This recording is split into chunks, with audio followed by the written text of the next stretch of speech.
2025 March 18 Muskan അവളുടെ അമ്മയെയും അച്ഛനെയും ഒരു വീഡിയോ കോൾ ചെയ്തു.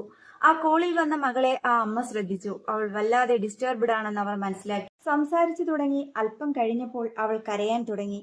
അത് കണ്ട മുസ്കാന്റെ അമ്മ, നീ സൗരവുമായി വഴക്കുണ്ടാക്കിയോ എന്ന് അവളോട് ചോദിച്ചു. ഞാൻ വന്നിട്ടെല്ലാം പറയാമെന്ന് അമ്മയോട് അവൾ പറഞ്ഞു. മകൾക്കവിടെ എന്ത് സംഭവിച്ചുവെന്നറിയാനുള്ള വെപ്രാളത്തിൽ ആ അമ്മ, നീ വേഗം ഇങ്ങോട്ട് വാ എന്ന് മകളോട് പറഞ്ഞു. ആ വീഡിയോ കോൾ അവസാനിച്ചു. മുസ്കാൻ കുറച്ചു കഴിഞ്ഞ് ആ വീട്ടിലെത്തിയതും അവളുടെ അമ്മയെ കെട്ടിപ്പിടിച്ച് കരയാൻ തുടങ്ങി. കരയാതെ കാര്യം പറ മോളെ, എന്തുണ്ടായി എന്ന അമ്മയുടെ വീണ്ടുമുള്ള ചോദ്യത്തിന് മുസ്കാൻ പറഞ്ഞത്, അമ്മ, എന്റെ ഭർത്താവ് പോയി എന്നായി. മുസ്കാന്റെ ജീവിതത്തിൽ എന്താണ് സംഭവിച്ചതെന്നറിയാൻ സുഹൃത്തുക്കളെ, ആ അന്വേഷണത്തിന്റെ നാൾവഴികളിലൂടെ നമുക്ക് ഒരുമിച്ച് പോകാം. ഉത്തർപ്രദേശിലെ മീററ്റിലാണ് മുസ്കാൻ റസ്തോഗി വളർന്നതും പഠിച്ചതുമൊക്കെ. 1 മുതൽ 8th സ്റ്റാൻഡേർഡ് വരെ അവൾ ഒരേ സ്കൂളിലായിരുന്നു പഠിച്ചിരുന്നത്. അതിനുശേഷം മറ്റൊരു സ്കൂളിലേക്ക് മാറിപ്പോയി. മുസ്കാന്റെ പഠനമൊക്കെ കഴിഞ്ഞു. ടീനേജ് കഴിഞ്ഞ സമയത്താണ് മുസ്കാൻ സൗരവ് രസ്തോഗിയെ പരിചയപ്പെടുന്നത്. അയാളുടെ കുടുംബവും മീററ്റിലാണ് താമസിച്ചിരുന്നത്. ഇവരുടെ പ്രണയത്തെ ഇരു വീട്ടുകാരും എതിർത്തെങ്കിലും അതിനെയൊക്കെ അവഗണിച്ച് താമസിയാതെ മുസ്കാനും സൗരവും 2016 വിവാഹിതരായി. മീററ്റിൽ ഒരു വാടക വീട്ടിൽ താമസവും തുടങ്ങി. കുറച്ചു നാൾ കഴിഞ്ഞപ്പോൾ സാധാരണ ദമ്പതികൾക്കിടയിൽ ഉണ്ടാകാറുള്ള വഴക്കുകളൊക്കെ ഇവരുടെ ഇടയിലും ഉണ്ടായി തുടങ്ങി. സൗരവ് ലണ്ടനിൽ ജോലി ചെയ്യുന്നതിനാൽ ലീവുള്ള സമയത്ത് മീററ്റിലെത്തും. മുസ്കാനൊപ്പം താമസിക്കും. അങ്ങനെ കുറച്ചു നാളുകൾക്ക് ശേഷം അവർക്കൊരു പെൺകുഞ്ഞു ജനിച്ചു. മൂവരും ഒരുമിച്ചുള്ള കുടുംബജീവിതം വളരെ സന്തോഷകരമായിരുന്നു. ഈ സമയത്താണ് സൗരവിന്റെ കൂട്ടുകാർ വഴി മുസ്കാൻ ആ വിവരം അറിഞ്ഞത്. സൗരവ് ഒരു നേവി ഓഫീസറല്ല, ലണ്ടനിലെ ബേക്കറിയിലാണ് അയാൾ ജോലി ചെയ്യുന്നത്. ആ സത്യം അറിഞ്ഞ മുസ്കാൻ സൗരവിനോട് തന്റെ ജോലിയുടെ കാര്യം പറഞ്ഞ് ചീറ്റ് ചെയ്തതല്ലേ എന്ന് ചോദിച്ചു. പിന്നീട് ഇരുവരും തമ്മിൽ അതും പറഞ്ഞ് വഴക്കായി, തർക്കങ്ങളായി. സൗരവ് മുൻപൊരു നാവിക ഉദ്യോഗസ്ഥനായിരുന്നു. എന്നാൽ എന്തോ ചില കാരണങ്ങൾ കൊണ്ടയാൾ ആ ജോലി ഉപേക്ഷിച്ചു. പിന്നീട് ലണ്ടനിൽ തന്നെ ബേക്കറിയിൽ ജോലി ചെയ്യുകയായിരുന്നു. ആ സമയത്ത് അവർക്ക് സാമ്പത്തിക ബുദ്ധിമുട്ടുകളും ഉണ്ടായിരുന്നു. അതിനാൽ തന്നെ അവരുടെ വഴക്കിനും അറുതി വന്നില്ല. അങ്ങനെയിരിക്കെയാണ് 2019 മുസ്കാന്റെ ആദ്യത്തെ സ്കൂളിലെ കുട്ടികൾ ചേർന്ന് ഒരു വാട്സപ്പ് ഗ്രൂപ്പ് ഉണ്ടാക്കിയത്.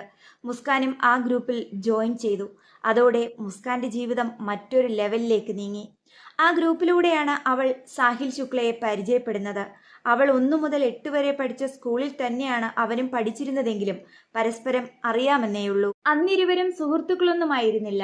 എന്നാൽ വാട്സപ്പ് ഗ്രൂപ്പിലൂടെ വീണ്ടും പരിചയപ്പെട്ട സാഹിലും മുസ്കാനും വാട്സപ്പ് ചാറ്റിംഗ് തുടങ്ങി. പരിചയം സൗഹൃദമായി മാറി.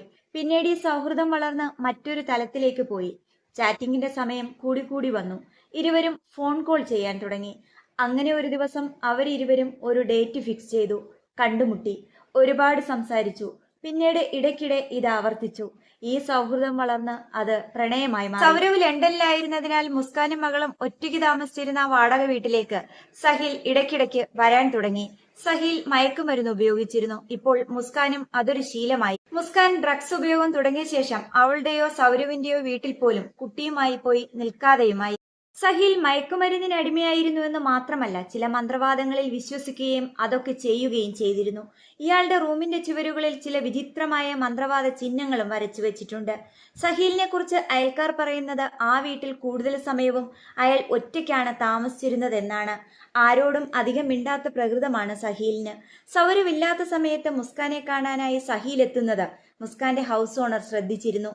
സഹീലിന്റെ ആ വരവും ദീർഘസമയം അവിടെ തങ്ങുന്നതും മനസ്സിലാക്കിയ ആ ഹൗസ് ഓണർ ഈ വിവരം ലണ്ടനിലുള്ള സൗരവിനെ അറിയിച്ചു. അതിന്റെ പേരിൽ മുസ്കാനും സൗരവും ഫോണിൽ കൂടി അതിഭയങ്കരമായ വഴക്കായി. സൗരവ് മുസ്കാനും സഹീലും തമ്മിലുള്ള ബന്ധം അവളുടെ മാതാപിതാക്കളെ അറിയിച്ചു. ഇതറിഞ്ഞ മുസ്കാന്റെ അച്ഛനും അമ്മയും അവളെ കാണാനെത്തിയെങ്കിലും അവൾ അവരെ വീടിനുള്ളിൽ കയറ്റിയില്ല. സൗരവിന് സംശയരോഗമായതിനാൽ നിങ്ങളെ അന്വേഷിക്കാൻ പറഞ്ഞു വിട്ടതല്ലേ, അതുകൊണ്ട് ഞാൻ വാതിൽ തുറക്കില്ല എന്ന് അവൾ അവരോട് തീർത്തു പറഞ്ഞു. കുറച്ചു നേരം കാത്തുനിന്ന ശേഷം ആ മാതാപിതാക്കൾ മടങ്ങിപ്പോയി. സൗരവ് ഈ വിവരവും അറിഞ്ഞു. അവർക്കിടയിൽ പ്രശ്നങ്ങൾ വർദ്ധിച്ചു. ഇതോടെ സഹീലും മുസ്കാനും മറ്റൊരു പ്ലാൻ ഉണ്ടാക്കി. മുസ്കാൻ 2025 ഫെബ്രുവരി 22 കോഴിയിറച്ചി മുറിക്കാനെന്ന് പറഞ്ഞ് 2 കത്തികൾ വാങ്ങി. പിന്നെ അവൾ ഒരു ഡോക്ടറെ കണ്ടു. തനിക്ക് ഡിപ്രഷൻ ഉണ്ടെന്ന് പറഞ്ഞു. അതിനുള്ള മരുന്നുകൾ കുറിച്ചു വാങ്ങി. ഈ സമയം സൗരവ് നാട്ടിലെത്തിയിരുന്നു. ഫെബ്രുവരി 25-ന് ഈ ഡിപ്രഷന്റെ ഗുളികകൾ സൗരവിന് കുടിക്കാനുള്ള മദ്യത്തിൽ മുസ്കാൻ കലർത്തി. പക്ഷേ അയാൾ അന്ന് മദ്യം കുടിച്ചില്ല. മാർച്ച് 3-ന് അവൾ വീണ്ടും സൗരവിനുള്ള മദ്യത്തിലും ആഹാരത്തിലും ആ മരുന്നുകൾ കലർത്തി. അന്നതൊക്കെ അവൻ കഴിച്ചു. ശേഷം ഉറങ്ങാൻ കിടന്നു. സൗരവ് ഉറക്കത്തിലേക്ക് വഴുതി വീണതും മുസ്കാൻ സഹീലിനെ തന്റെ വീട്ടിലേക്ക് വിളിച്ചു. ശേഷം മുസ്കാൻ കത്തികൊണ്ട് സൗരവിനെ നിരവധി തവണ കുത്തി. സഹീലും സൗരവിനെ കത്തികൊണ്ട് വെട്ടുകയും കുത്തുകയും ഒക്കെ ചെയ്തു. പിന്നീട് സഹീൽ സൗരവിന്റെ ശരീരത്തിൽ നിന്നും തലയും കൈപ്പത്തിയും വേർപെടുത്തി ആ ശരീരം 15 കഷ്ണങ്ങളായി മുറിച്ചു. ആദ്യം അത് പോളിത്തീൻ കവറുകളിൽ കെട്ടി വിജനമായ സ്ഥലത്ത് ഉപേക്ഷിക്കാനായിരുന്നു അവരുടെ പ്ലാൻ. എന്നാൽ അത് അയൽക്കാർ കണ്ടുപിടിച്ചാലോ എന്ന് കരുതി അവർ ഒരു നീല വീപ്പ വാങ്ങി. പിന്നെ കുറച്ച് സിമന്റും വാങ്ങി. അത് മുസ്കാന്റെ വീട്ടിലെത്തിച്ചു. ശേഷം സൗരവിന്റെ മുറിച്ച ശരീരഭാഗങ്ങൾ സിമന്റിൽ പൊതിഞ്ഞ് ഡ്രമ്മിലിട്ടു. ഡ്രമ്മിൽ ആ ബോഡി സിമന്റ് ഇട്ട് നിറച്ച് അടച്ചു വെച്ച ശേഷം മാർച്ച് 5-ന് സഹീലും മുസ്കാനും ഒരുമിച്ച് ഷിംലയിലേക്ക് ഒരു യാത്ര പോയി. മുസ്കാൻ സൗരവിന്റെ ഫോണും ഒപ്പം എടുത്തിരുന്നു. ഷിംലയിലെത്തിയ മുസ്കാൻ അവിടെ വെച്ച് സൗരവിന്റെ ഫോണിൽ നിന്നും അയാളുടെ സഹോദരിക്ക് ഒരു മെസ്സേജ് അയച്ചു. ഞാനിപ്പോൾ വീടിന് പുറത്താണ്, ഹോളിക്ക് ശേഷം മടങ്ങിയെത്തും. സൗരവ് അയച്ച മെസ്സേജ് ആണെന്നാണ് ആ സഹോദരി കരുതിയത്. ഷിംലയിൽ നിന്നും മീററ്റിൽ മടങ്ങിയെത്തിയ മുസ്കാൻ ഒരു നിലവിളിയോടെ അവളുടെ മാതാപിതാക്കളെ വീഡിയോ കോൾ ചെയ്തു. പിന്നീട് നേരിൽ കണ്ടു. എന്റെ ഭർത്താവ് എന്നെ വിട്ടുപോയി എന്ന് അവരോട് പറഞ്ഞു. അവളുടെ അമ്മ സൗരവിന് എന്തു പറ്റി തെളിച്ചു പറയുന്ന മുസ്കാനോട് പറഞ്ഞു.